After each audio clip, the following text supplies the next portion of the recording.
Hi, my name's Owen. I left Eltham in 2016 to study history at Corpus Christi College, Oxford. Let me tell you a bit about my journey from Eltham to Oxford and beyond. The Oxbridge journey really started in the summer of lower sixth. While I wasted an inordinate amount of time on Netflix, I also read a few history books that I found interesting to research my chosen topic for my independent research project. I was investigating the end of history, the idea that human government and socio-cultural evolution has achieved its peak with Western liberal democracy. I also read lots of works on Japanese history. I used to live in Tokyo and found the post-war occupation of the city particularly interesting. This was all fuel for my personal statement, which we also had to start work on over the summer.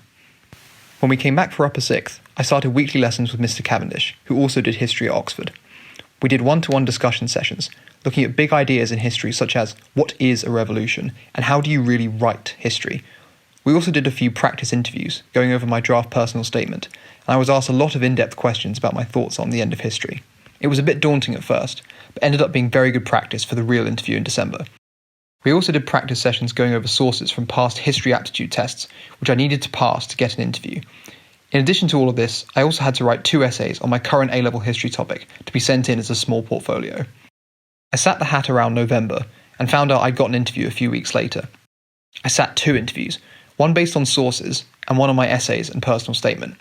In the sources interview, I was given a source on 15th century Native American dreams and had 20 minutes to analyse it before talking to 2 professors about what I could infer from it. I then had a couple of hours before my second interview with 2 different professors, asking me very probing questions about my opinions on Gladstone's Irish policies and about my own original thoughts on the similarities between Japanese and British history. I left both interviews feeling that I hadn't done that well, but although it was a very overwhelming experience, I did enjoy it. A few weeks later in the new year, I was sent a letter saying, "Congratulations, Miss Ophelia Whitmarsh, you've been accepted to Corpus Christi College, Oxford." After a long day of worrying, I finally got an email saying there'd been a mix-up on names, but that I had gotten a place. I then spent the rest of the year panicking about A-levels like most in the upper sixth. After a gruelling wait until August, I checked my UCAS website on the morning of results day and saw I'd made my grades. Quickly after arriving at Oxford, I discovered exactly what I'd let myself in for. Going to Oxbridge is not a walk in the park. While my friends at other universities were writing 2 essays per term, I was often writing 2 essays per week.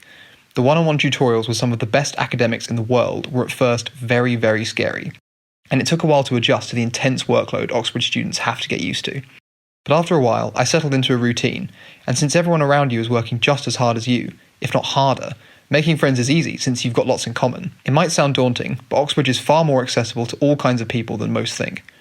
The access to world-class libraries and academics is incredible, and the city is gorgeous. There's infinite societies to choose from, and a lot more pubs and clubs than you'd expect for a university full of workaholics. In my second year, I was accepted to do a summer internship at a finance firm, which gave me practice at applying for jobs, as well as experience to put on my CV. In my final term of third year, I had 3 exams over 2 weeks, since I'd done 4 pieces of coursework over the previous 2 years. Compared to some of my friends, who had 13 exams back-to-back, I was quite lucky. I didn't really know what I wanted to do when I graduated, so applied for a variety of grad schemes, everything from corporate banking to teaching English in Japan. In the end, I chose the civil service fast stream.